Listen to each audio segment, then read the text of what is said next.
Off the bat, I want to say that I don't think that manhwas with overpowered main characters are necessarily bad, just that a very large majority of them suffer from problems for very similar reasons. The overpowered main character trope is the definition of cathartic fantasy, where we can associate with an individual who can solve problems with brute force.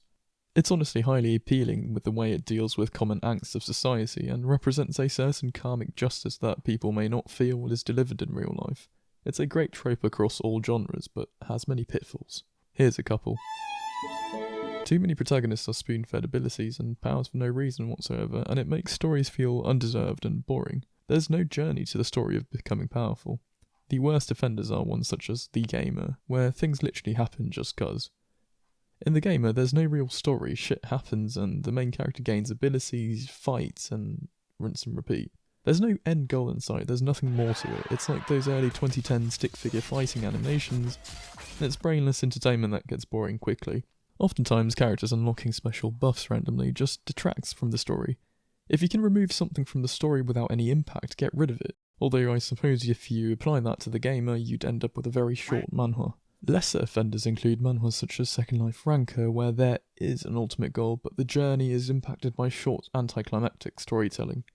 Villains of increasing power introduced and oft sequentially a few episodes later. If there's no build-up, there's no catharsis, which is the whole point of the genre. Stories such as The Legend of the Northern Blade execute this Kill Bill-style execution line better with proper build-ups to the characters, but ultimately these types of plots are limited by their predictability and have to be executed very well in order for them to be entertaining.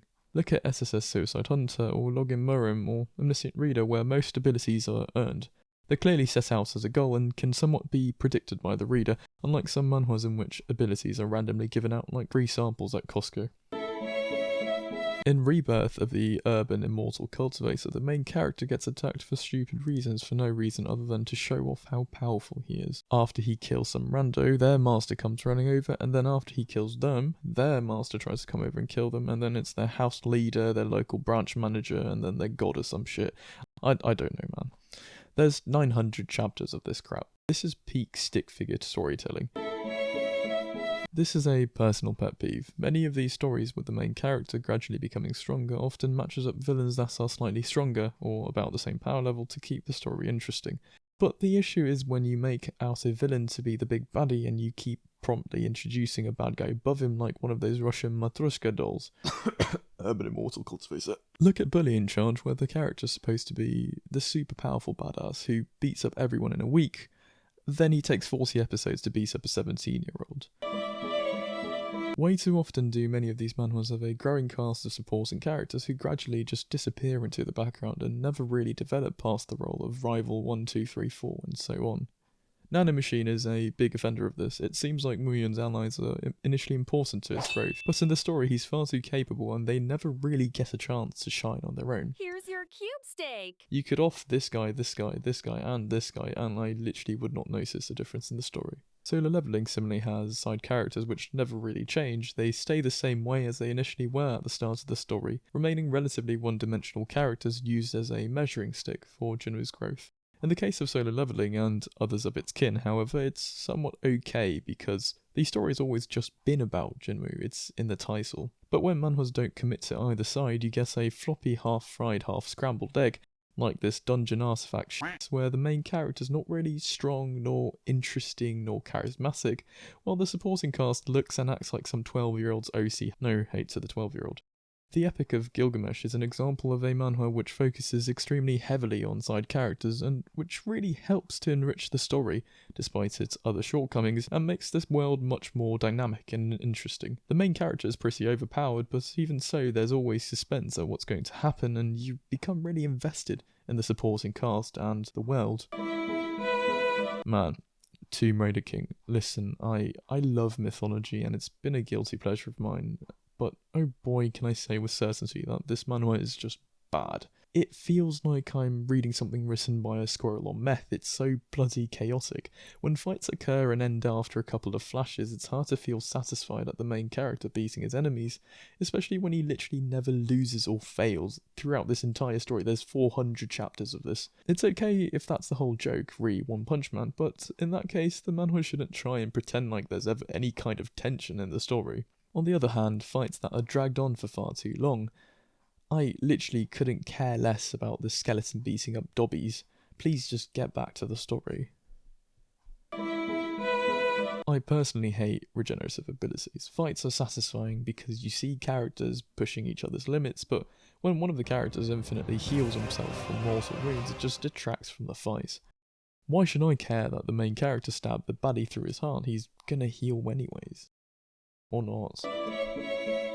When characters do evil stuff because they got abused or something as a kid and there's like 3 flashbacks to their villain origin story, looking at you, Rashta, I don't give a single flying fuck about your sob story. Yes, it's sad, but it shouldn't be used in an attempt to justify your character's actions. Not all villains have to be redeemable. The worst offender of this is Cage Murderous Level Up, which also holds the participation trophy for worst manhwa title. Who named this? Google Translate? The story takes place in a VR world where people might die IRL if they die in the game because they feel the pain like it's real or something, yada yada.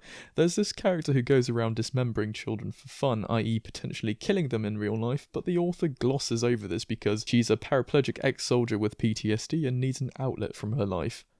Man, f*** off. As if that excuses being a child murderer. Mate, at this point, why don't you add deaf, blind, mute, and suffers from 17 different autoimmune diseases to her profile? I mean, you're halfway there already, you might as well finish the job. Be like this guy, he knocks out the mass murderer before he can kick into flashback mode.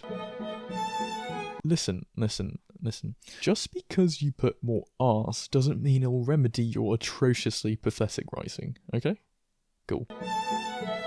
A story is always more interesting when you have defined appealing villains. You need a Moriarty to your Sherlock, a Vader to your Luke, a Loki to your Thor, or maybe you want a villain that you can freely shit on, like Joffrey. These are all fantastic villains in different ways, but good luck finding those in manhwas.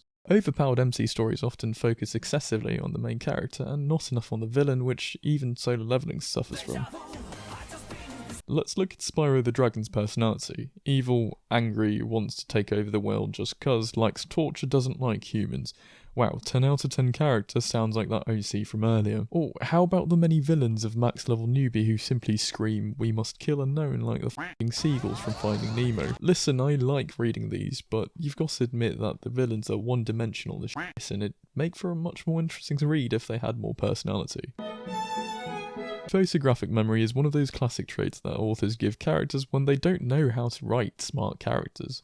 Instead of showing the guy outwitting his opponents, the main character just uses photographic memory. Purely lazy writing. In My Wife is the Demon Queen, the main character is yeeted into a fantasy world and uses his impeccable knowledge and understanding of AP Calculus BC, thermodynamics and weapons assembly to build mechs with nuclear weaponry.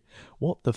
But nothing can be worse than the relative genius when the main character is supposed to be super smart, and the author's way of showing this is by making the villains have the collective IQ of an anti-vax rally.